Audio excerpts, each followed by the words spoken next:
పవన్ కళ్యాణ్ కానీ ఆంధ్ర నాయకులు కానీ తెలంగాణ ఉద్యమ సమయంలో అనేక రకాలుగా విషం కక్కే మాటలు ఎన్నో మాట్లాడిండ్రు. పచ్చగా 10 సంవత్సరాలు తెలంగాణ బాగుపడి భారతదేశంలోనే నెంబర్ 1 రాష్ట్రంగా ఏర్పడ్డ తర్వాత ఆ కుట్రదారులు మళ్ళీ విషం చిమ్మే ప్రయత్నము వివిధ రూపాలలో మళ్ళీ ఆంధ్ర నాయకులు చేసే ప్రయత్నం, దాంట్లో భాగమే పవన్ కళ్యాణ్ మళ్ళీ తెలంగాణ ప్రాంతంలో తిరగడానికి రావడం.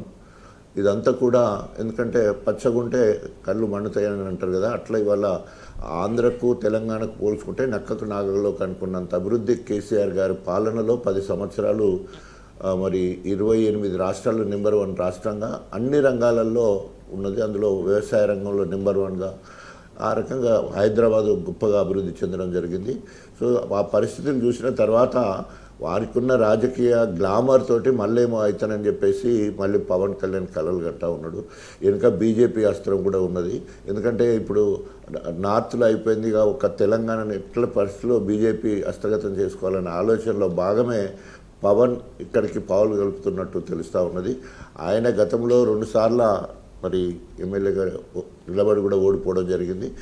ఉన్న ఎన్డీఏలో భాగంగా ఏదో గెలిచి ఉప ముఖ్యమంత్రి కాగానే ఇంకా నేను తెలంగాణలో ఏదో నిలబెడతానని వస్తున్నారు. సో ఎవరు మాట్లాడినా కూడా ఆంధ్ర నాయకులకు తెలంగాణలో చోటు లేదు. ఈ ప్రజలు కూడా సిద్ధంగా లేరు. ఓన్లీ యువకులు ఎవరైతే ఉన్నారో సినీ గ్లామర్ను చూడడం కోసం ఇక్కడికి వచ్చినప్పుడు వారు వస్తున్నారే తప్ప పార్టీ పరంగా వచ్చే వాళ్ళు కాదు. తర్వాత అది పార్టీ పరంగా ఓట్లు పడే అవకాశం లేదు.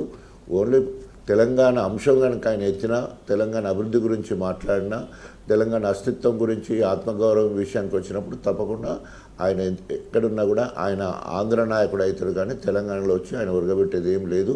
సో ఇప్పటికైనా ఇలాంటి చిల్లర మల్లర వేషాలు మానుకోవాలని చెప్పేసి మన పవన్ కళ్యాణ్ హెచ్చరిస్తాము.